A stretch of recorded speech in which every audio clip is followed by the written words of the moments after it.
Most people don't fail at financial goals because they're careless. They fail because the goals were never designed for their reality. Today on the Do Different Better show, I'm going to be talking about why financial goals don't stick and how to set ones that actually move you forward based on where you're starting from, not where someone else tells you you should be. Stay with me. This one's going to be different. And if you want to crack the goal setting and goal reaching code, stay right here.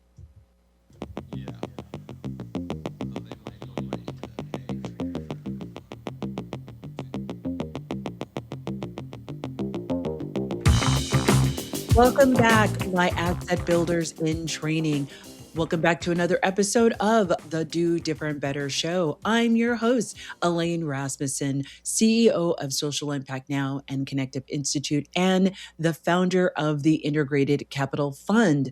I am so happy for you to be with us today. I know the world is feeling especially heavy right now, but we're going to get you back into shape. But before we get started, I want to give a huge shout out to all the folks who came to my in person Do Different Better live event last week. I love how inspired you all were, and I'm excited to hear how successfully you complete your 90-day plans that you created at the workshop.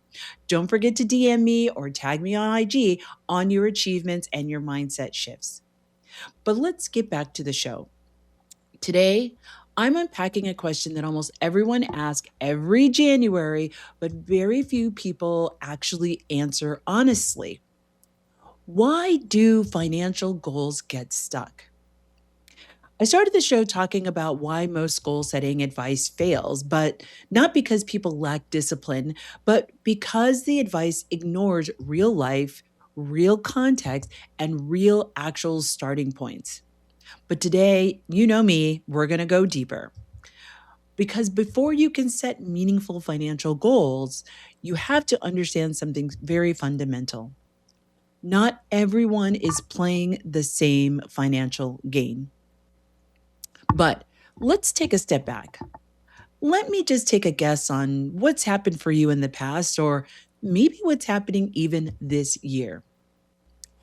You've set financial goals before. January comes around, you feel motivated, maybe even righteous, and you say things like, "This year, I'm going to get serious. This is the year I finally get ahead. This year, I'm going to stop playing around with my money." You open a spreadsheet, you download an app, you name your goals, and then life shows up. The goal quietly fades into the background. The spreadsheet becomes some aspirational fiction that sits in a on a in a database somewhere that you never look at. And by March, and maybe even February, you're pretending the whole thing never happened. Does any of this sound familiar? I want to be very clear about something right up front. You're not bad at setting goals, and you're possibly not undisciplined, and you're not failing at money. What's failing is the way we've been taught to think about financial goals in the first place.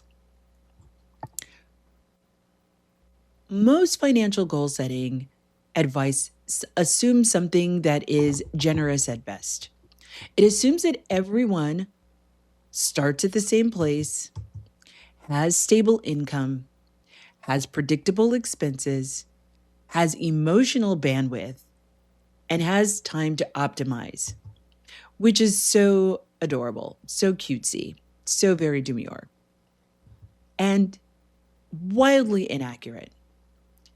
Financial goals are often treated like moral tests. If you hit them, you're good with your money. And if you don't, you suck. You must lack discipline, you must lack focus, and you must lack willpower. And sometimes that may be the case, but oftentimes it's not, or it's not the only thing. But let me say this quite plainly. Most financial goals don't fail because people aren't trying hard enough.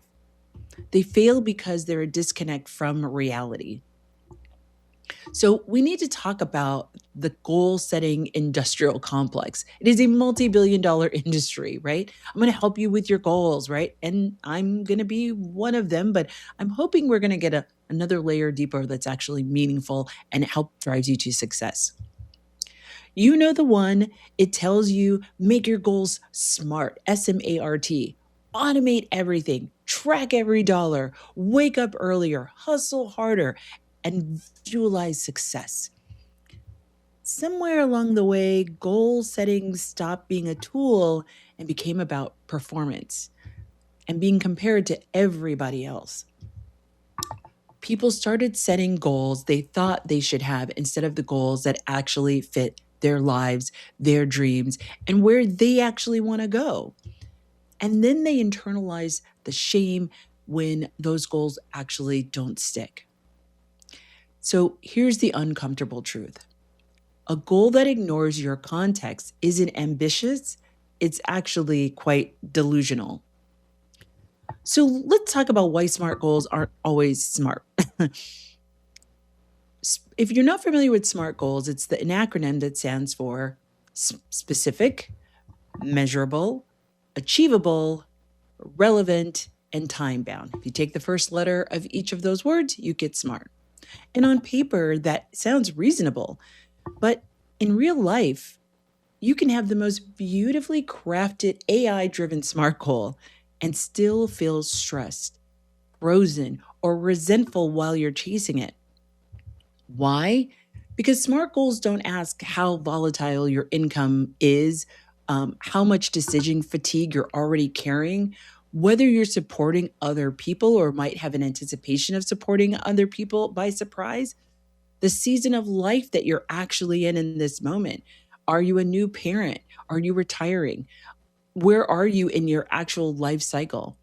They don't ask whether your nervous system is already overloaded. And I know I've talked about this particularly in episode 1 in just talking about my own money journey. These goals just assume that you're a robot and with a checking account. And just spoiler alert, you're not a robot, right? So you might be thinking, well, Elaine, why do SMART goals work so well in my company or in my organization where I work? Well, that's because your organization has a lot more predictability, right? You go in, you're doing relatively the same thing every day, whether you're at a nonprofit and you're delivering programs or services, whether you're a company that manufactures widgets, or whether you're a service provider, consultant. A lot of the work has a level of predictability that we don't necessarily see in our life. Life is not as predictable as a company that you work for where the structure is and you actually manufactured to breed as much predictability as possible. Life is more of a wild west, right? So that's why SMART goals show up differently in your personal life than they do necessarily in your work life. And here's where things usually go sideways. People confuse aspiration with strategy. Aspiration sounds like, I want to be debt free. I want to invest more. I want financial freedom. Strategy sounds like, given my current income volatility, obligations, here's what actually will move me forward. Aspiration is important, but aspiration without a strategy really turns into pressure. And pressure is not a great motivator over the long term, and it's not sustainable, especially for high earners. So now let's talk about you for a second, particularly if you're a high earner or even a solid, stable earner. You're often expected to have it all together financially. People assume you don't struggle, you don't worry, you don't get stuck. So when your goals don't stick, the shame is quieter and deeper. You begin to think, I should know better, or I make too much money to feel this uncertain or be this poor, right? Why does this feel so hard? And here's the truth about most financial advice that it won't tell you. Particularly high earners are often over goaled and under supported. They're managing super complex decisions that they don't necessarily have the expertise or knowledge to actually navigate because they are an expert in their thing. But the natural assumption is because you're an expert in this other thing, you should be an expert in this thing, right? Perhaps they're managing multiple responsibilities. Well, that's all of us, right? As you move up the socioeconomic ladder, those things can get more complex, right? Maybe you have competing priorities, right? And that's also all of us. But then you're wondering why, because you're sitting at this particular level, why a generic goal template isn't magically fixing everything and giving you a clear path to where you want to go and where you need to go. So, how do we bring this all together? You want to start to really think about, why haven't my goals been sticking up until now? And this requires you to really have a very honest conversation with yourself, right? And why haven't my goals stuck? Because some of it might be you, right? You're just not caring about it enough, or you're setting goals that you don't really care about. Again, have you set goals in the past? And if you have them written down, I encourage you to go back to them and look through that journal or look through that app and be like, was that a goal that I wanted, or is that a goal because that's where somebody told me I was supposed to be? Maybe my parents, maybe my spouse, maybe my colleagues, or I picked it off of TikTok, or I picked it up off of Instagram. Was it a goal that actually meant something to you? I'm going to guess oftentimes, if you are really honest with yourself, it wasn't a goal that you had any sort of connection to. It was a goal that was driven from outside of you as opposed to inside of you. So, of course, if it doesn't have any meaning for you, you're going to be far less successful in achieving it, right? We achieve those things that we actually have connected to, that are driving us in some kind of emotional, spiritual, physical capacity, right? And I want you to think about, financial goals don't stick because they're often borrowed instead of chosen.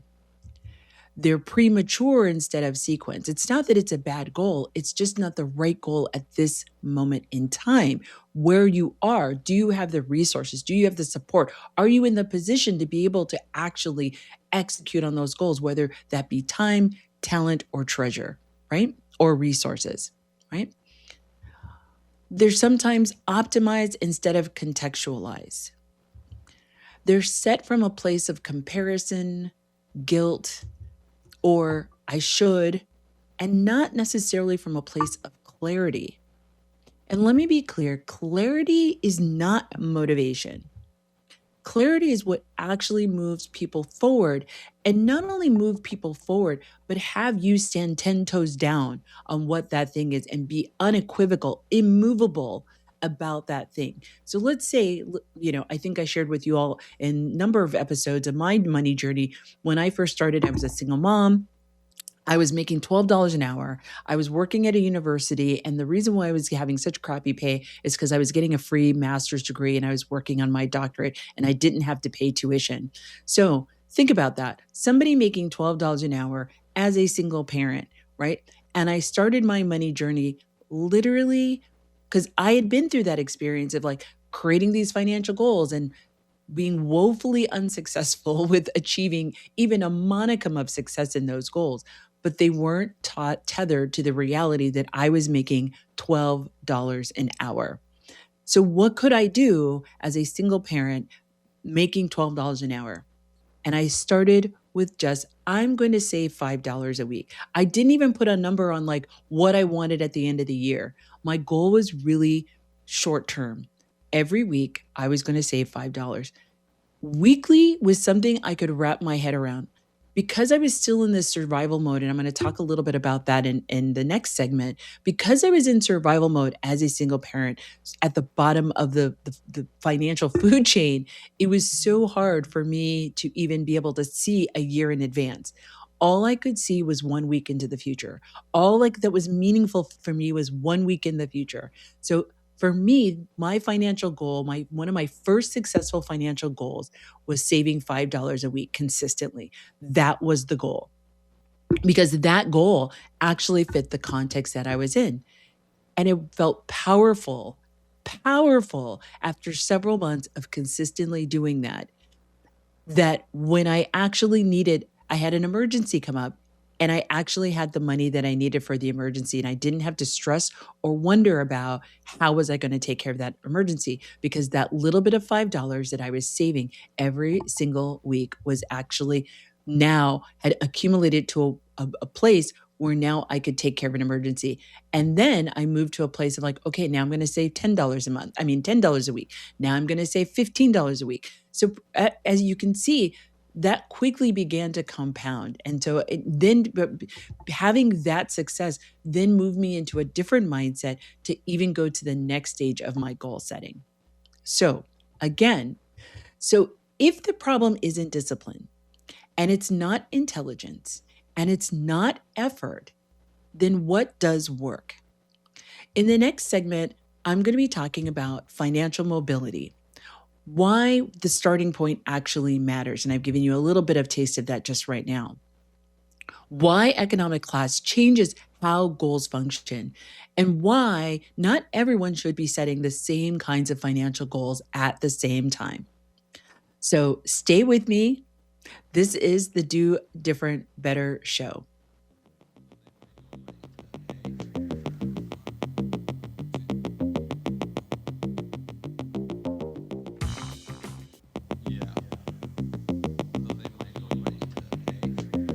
Welcome back to the Do Different Better show. I'm your host, Elaine Rasmussen.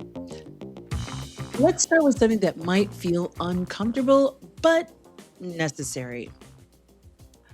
Not everyone has the same relationship with money, right? I think we know that on an intuitive level, but it's another thing to say it out loud.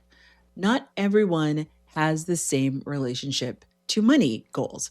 And we know that because of conversations, or conversations we do have, or conversations we don't have with our partner, with our parents. It becomes really apparent how different people are think about or what their relationship to money and money goals are. And pretending otherwise doesn't make the system fair. It actually makes people feel highly inadequate. We talk about money like it's neutral, like goals exist in some sort of crazy vacuum. Like everyone starts on the same page, on the same square on the chessboard. And we know in our hearts, and way back in the back of our big brains, we know that that's actually not true. But we move about the world and we look at these things on Instagram and Facebook, and we forget. We push that all the way to the back, and we're like, why am I not doing this, or why can't I do that, or why am I not at the same place this person is? We're the same age. We have the same job. You start doing all these comparisons. And it's important that if we don't name that, we end up giving people advice that sounds inspiring, but doesn't actually help. And that was really why it was important for me that while in the beginning of the year that I do this episode to talk about this and unpack before we start to get into more wealth wisdom that I typically share. Because if we don't deal with this emotional part and we don't really understand and connect with this, particularly in this time, it's winter, it's the time of hibernation, it's the time of reflection. This is a really good time for you to really kind of sit, just sit. And even that means going out for a walk, sitting on a park bench, going to a library. Just take like an hour to just sit with some of what I'm sharing with you. So let's now define a term you don't hear enough in personal finance conversations. I know I certainly don't. And that's financial mobility. And I have the same issue as it relates to entrepreneurship, right? And I have the same conversation. I often talk to foundations or investors that want to invest in different kinds of financial mobility vehicles, like down payment assistance programs for people or other kinds of support for communities, rural communities, urban communities. And I often talk about giving somebody an individual grant like a down payment assistance program is great. However, one, it's a taxable event. So let's just say you're getting $20,000 of down payment assistance. You're not actually getting the full value of that $20,000 because by law, you are going to be taxed on that $20,000. So that's the first part. The second part is if you're allowing them to buy a home, but they are in a job that has no financial economic mobility, they have no opportunity to get raises, they have little opportunity to get advancement and pay increases. Well, yes, you may have gotten them a house, but what does that do for them long term? Right? Have you actually saddled them with a lack of success for them only to eventually lose that home because they have not been able to economically move up with the pace and scale of the growth of that asset? As we all know, if you've ever bought a home continues to draw on your resources. The roof needs to be done. You have a leak in the basement. And so while you may, while the down payment assessment, it's great for you to get into the home, are you on a financial mobility ladder that allows you to be able to keep that home? Or are you eventually going to end up losing that home because you can't maintain it? You can't pay the taxes as that asset begins to appreciate. The taxes are going to go up. And if your pay is not keeping pace with the taxes, that could be a problem. I know here where I live, and where my son lives, the tax the taxes, property taxes went up by 16%. That's a lot. And if your pay hasn't gone up by 16%, I hope you can start to see there begins to be a real gap. And if that happens exponentially over time, well, you're looking for disaster, and that's where we start to see communities fail. But let's get back to what we're talking about today. Financial mobility is not just about earning more money, it's about your ability to absorb shocks, recover from setbacks, move forward without everything falling apart. In plain language, it's the difference between running on a treadmill and actually changing elevation. And here's the key part: financial mobility is sequential. You don't skip steps just because your income actually begins to grow up or glow up, as you might say. Most financial advice assumes everyone is in the same place, and they're not. Broadly speaking, people tend to live in one of four financial realities, not permanently, but at any given moment in time. Number one is survival mode. Your goal isn't necessarily wealth, right? And I demonstrated that in my own story. It's about staying afloat and about you're managing volatility, you're managing emergencies, and you're managing unpredictability. Telling someone in survival mode to invest more is like telling someone in a storm to think about interior decorating, right? Wrong priority, wrong time, right? Number two, stability mode. This is where most people first begin to breathe. And I shared that in my own story, right? Bills are paid, emergencies are manageable, the chaos quiets down. Goals here are about reducing stress. You might even see a little bit more predictability in your life and less volatility. You're smoothing cash flow. It becomes a little bit more regular, right? A lot more regular, as a matter of fact. And you start to build buffers, right? You're building a savings plan. Maybe you've got a CD. Maybe you've got a 401k. This stage is highly underrated and often rushed past, right? People might get a 30% jump in salary and now they're doing things, but they haven't really gone through of like, is everything actually stable? And let me make sure that I live in this space for a while so I can actually have space to think and imagineer, right? Number three, growth mode. Now we're talking about expansion. This is where investing actually makes sense. Assets start to matter. Leverage enters the conversation, right? But here's the trap: people often jump here way too early.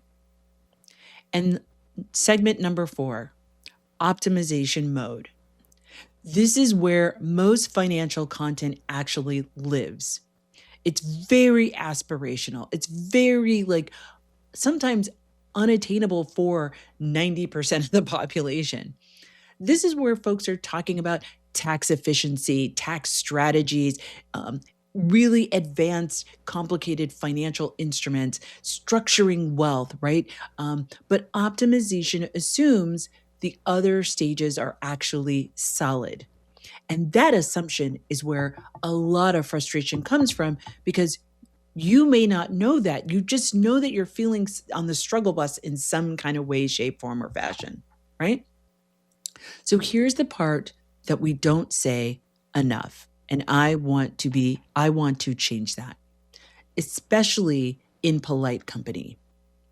Economic class shapes how financial goals function. And if you grew up without safety nets, your goals will naturally prioritize security, predictability, protection. And if you grew up with a lot of access and fallback options, right, your goals can afford to emphasize growth and risk and long term optimization.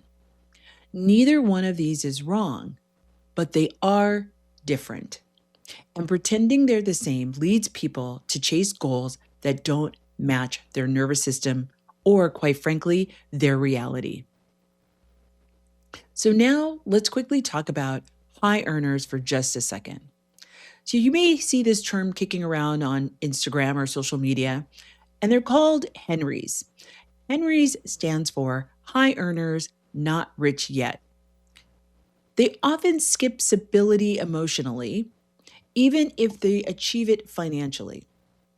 They often dive right into optimization, comparisons, what's next thinking, and then they wonder why money still feels so stressful, why financial decisions feel heavy, why goals don't actually bring any kind of relief.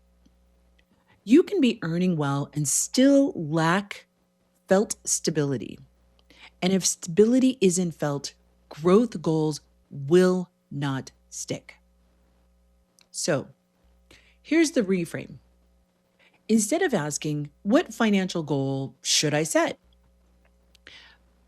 I'm going to encourage you to ask yourself, what kind of financial mobility am I building right now?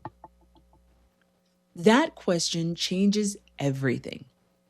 It shifts you from comparison to sequencing, from pressure to clarity, from should to strategy. So now that we've named the real issue, goals don't stick when they're set without regard for your starting point, your capacity, your class context, and your season of life.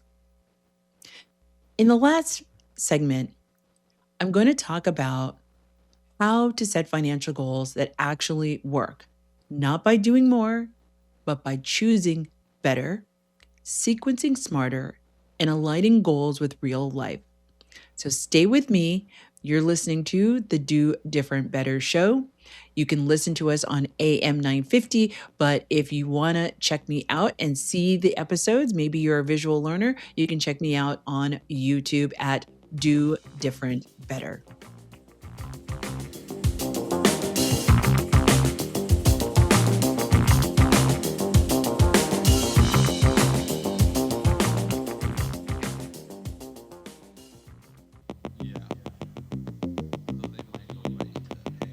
Welcome back to the Do Different Better show. I'm your host, Elaine Rasmussen. All right, let's take a deep cleansing breath. That was a lot. I've talked about why your goals don't stick. I've talked about I've talked about your starting point, your financial mobility, and your economic reality. Now let's come to the part people usually rush through. How do you actually set financial goals that work without turning your life into a spreadsheet, especially if spreadsheets aren't your thing? I love me a spreadsheet. That's my love language. But we also don't want to impact your self-worth and reduce it to a scorecard. So I've got good news. You don't need better goals.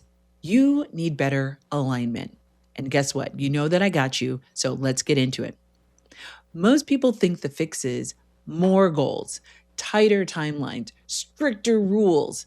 So they add goals like toppings on a pizza, save more, invest more, spend less, optimize taxes, plan for retirement, and somehow also enjoy life. That's not ambition.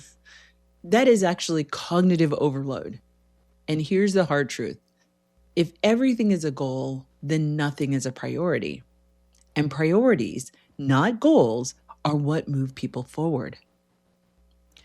So now you might be asking, or I'm going to ask you, instead of asking what financial goals should I set this year, I want you to ask a different question. I want you to ask, what kind of capacity am I building or needing right now? Capacity is what makes goals achievable without constant self negotiation. It's the difference between pushing yourself uphill and finally finding level ground. So let's talk through this quite simply. At any given moment, most people are primarily building one type of financial capacity, not all four, not forever, just right now. First capacity is stability capacity. This is about reducing stress and volatility. Goals here sound like building an emergency buffer, smoothing out my cash flow, making my income more predictable, whether that means taking on a second job and I'm going to be saving the money from that second job, or going in and asking for a raise, whatever that may be. Paying down high stress debt. These goals don't look sexy on Instagram. They're deeply personal, right? But they can change actually how you sleep at night. I can tell you, I know from firsthand experience. And actually, sleep is a wealth strategy, right? Getting a good night, proper sleep. Now, mind you, I have long since, for a very long time, sleep about 5 hours a night, but it's a solid 5 hours. And if I don't get that solid 5 hours, my brain's mush, which means I can't make good decisions, which means I can't make the decisions I need to meet my financial goals or like execute my financial strategy, right? So sleep is a wealth strategy, just as a side note. The second kind of capacity is optionality capacity. This is about creating a room to choose. Goals here sound like increasing your liquidity, right? And remember, we talked about liquidity is the amount of cash that you have available in a relatively short period of time, usually 30 days, that you can access cash, whether it's cashing out a CD, whether it's selling jewelry, those kinds of things, right? I'm looking to increase my liquidity. I want to be able to have more cash coming in. Maybe you purchase a business, right? That's cash flowing. You are looking for those opportunities where you can generate more cash or more liquid assets that can turn into cash in a relatively short period of time. Maybe you're looking at building flexible savings. Maybe you're looking at creating a margin in your budget. Maybe your margin right now is 0 or 5%, and you want to move that margin to 10, 15%, meaning the difference between what you're making and what you actually expend has more wiggle room. Optionality is where what allows you to say, I don't have to take this deal. I don't have to take this job. I can wait on making a decision on that particular investment opportunity. More powerfully, I can walk away, right? I can walk away from this deal. I can walk away from this job. I can walk away from this relationship. Maybe you're in an unhappy relationship, and it's time for you to leave, right? By having this liquidity or having this mindset, you're like, I know that I can walk away and I know that I'm going to be okay when I walk away, right? Maybe it's walking away from your living situation. Maybe it's walking away from a job. And that is the true power and agency that you have over your life. That is the greatest feeling in the world, to be able to be like, I don't have to be here. I don't have to stay here. I can leave this job and I'm going to be okay, right? It doesn't necessarily mean that everything's roses, but you're like, I know that I'm going to be able to pay my bills for the next 6 months, or I know that I'm highly marketable and I'm in a relationship, or I'm in a job that doesn't appreciate me. And that is actually where we start to see where growth actually lives. Goals here sound like I'm making investments. I'm acquiring assets, whatever those assets may be. Ideally, assets that are going to appreciate or grow in value over time, right? Using money to influence outcomes, right? If I put my money here, it's going to provide an opportunity that's going to show up over here, right? And that has lots of different ways that that can look. So, but leverage only works if earlier capacities are actually solid, right? Otherwise, if they're not, it's going to show up very glaringly clearly. It actually just magnifies your stress. You may not know what the tension is, but it's what's happening, right? Whether you know it consciously or not, what's happening is there's misalignment, and your body is feeling it, your mind is feeling it, and that's what you're feeling that comes out in what we call stress. Number 4 is alignment capacity. This is a quiet one. It's about making sure your money supports your actual life. Goals here sound like reducing mental load, simplifying your account, aligning spending aligning your spending with your values. Alignment doesn't always increase net worth, but it actually increases clarity, right? And clarity improves every financial decision downstream. When you are clear about what you do want, what you don't want, what you're willing to put up with, what you're not willing to put up with, where you are movable and where you are not movable, it is a powerful place to sit in. And I can tell you again from firsthand experience. This framework works because it does 3 things traditional goal setting doesn't. First, it respects reality. Second, it reduces comparison. And third, it limits overwhelm. So you're not asking, what should someone like me be doing?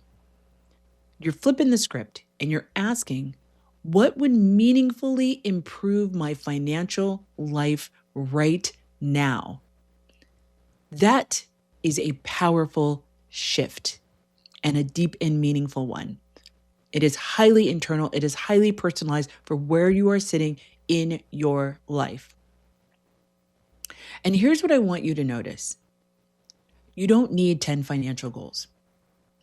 You might need 1 primary goal, 1 supporting goal, and permission to ignore the rest. Progress comes from sequencing, not stacking. And I would even say 1 step further, it's about the system that you create that allows you to actually create the environment for not only sequencing, but also success, right? And sequencing is a form of self-trust. So if you know that trusting yourself is really the deep-seated part, either 1, you really need to start to think about what do you need to do to gain some more self-trust, or I'm the kind of person is I'm going to fake it till I make it. I'm going to act like I have self-trust with the goal of that if I do that enough, that becomes my new muscle memory. And now I have the self-trust that I've been pretending, right? It's a weird thing that happens, but one of those 2 strategies, depending on who you are, but you need to know yourself well to know which one of those is going to work. Either 1, start working on the things that will provide you with self-trust, or start just pretending that you trust yourself. And there are things that you can do. And if you DM me, I'm happy to share some of the things that I have done to be able to do that. So I want to begin to leave you with some things to think about. Financial goals aren't promises to be perfect. It's actually a tool to reduce friction. And when you have a reduction in friction, it actually is also freeing because it's 1 less thing your brain has to worry about, right? You may have heard the term decision fatigue. Well, again, if you start to put in a system, right? Look, going back to my example of saving $5 a week, I had that $5 automatically set up to go into a different bank account that I did not have an ATM card for, right? At a different bank. That made it a lot more difficult, one, for me to access that money and go spending at, whether online shopping or, one of, if I see something in the store, I'm like, oh, I've got it. So let me spend it, right? I created a system that made it difficult to access that money, right? But I also created a system of automating that $5 to leave my account. And I actually selected a bank that allowed me to online increase that amount so that once again I wouldn't have the friction of going to the bank to make that deposit change, right? As soon as I felt more comfortable with adding more money to that weekly deposit, I could do it automatically from home on my phone, on my laptop, as opposed to if it had been set up where I had to go to the bank and do it, I would never do it. So part of this is really about being super, super honest with yourself about who you are a person. It's about hacking your brain, right? What are your trips? What do you know about yourself? What are your toxic traits that you know about yourself that you are, if you don't put something in place to create less friction, or more friction, right? The opposite might be like, hey, I'm not going to drive this way home every week, because if I drive this way home, I know I'm going to see that one store and I know I'm more likely to pull into that store and I'm going to spend money that I don't have on things that I don't need, right? So sometimes you might need to create more friction of like, I'm going to take the long way home, right? Maybe it's to the gym, right? I need to take a route that's going to take me by the gym because I'm far more likely to go to the gym. But if I take the route to my house that doesn't go by the gym, then no, I'm probably not going to get to the gym and I'm not going to reach that goal that I wanted to lose X amount of weight or whatever the case may be is, right? Once again, financial tools aren't promises to be perfect. They're tools to reduce friction. The best goal is one that lowers stress, not increases your stress, clarifies decisions, and makes your next move obvious, crystal clear. It's also not impressive. It's not optimized. It's just effective. If this episode helped you rethink how you approach money, come and find me. You can catch the full episodes of the Do Different Better show, not only this episode, but all of our episodes in the past. We are coming up on our 100th episode, so I'm really excited. We're going to be doing some really fun things related to our 100th episode. But you can catch me on YouTube. And you can also find me on Instagram, where I'm sharing Chronicles of a Neurodivergent Black Woman in Finance. So you can see many episodes of that on Instagram at Do Better with Elaine. That's my Instagram handle. And you can always come to my website, which is www.dodifferentbetter.com, and there you're going to find events, resources, and what's next. And we have some really exciting things that we have coming up, some online digital content and some worksheets and tools that you can start to use and optimize for yourself that you can also share with people that you love. I think we're also going to be having things where you can start to conversation starters with your partner, with your children, with your parents, that are going to be super, super helpful. So definitely you're going to want to check that out over the coming months. We're also going to be building an online community. So we encourage you to join that online community where you can find wealth peers and wealth circles that you can start to have these conversations with other like-minded folks. But I hope that this episode has helped you. I hope that you are getting some new insight into how you can really start to identify and craft some meaningful financial goals that feel achievable, that actually improve your clarity, reduce your stress, and just gives you some breathing room, because that is the goal. Literally, it should not be this thing where you are waking up stressed at every Monday morning because you're going to your job, or every Sunday night you're dreading thinking about, I got to go back to that place that I don't really want to go to, but I have to go to because I don't have my financial life set up in order, or I'm going through a divorce and I don't even know what's going on in my financial life. Whatever the situation is, I hope that you've been able to get some clarity, some direction, and I can't wait to see you and hear from you to tell me what's working for you, what's not working for you. Let me know what aha moments are you having. I love to hear it. We are going to be starting some Finance Friday lives on Instagram, so I'll let you know about those. But I really want to hear from you. I really want to hear how you're doing, and what could I be sharing with you that will be super, super helpful. So once again, to close out this episode, thank you for hanging out with me, spending time with me. You're listening to the Do Different Better show. Make sure you like, make sure you're subscribed. We want to get to 1,000 subscribers by my birthday in March. So are you going to help me get my birthday present? But don't forget to listen to the show on AM 950, and I'll see you next time where you begin to do different better.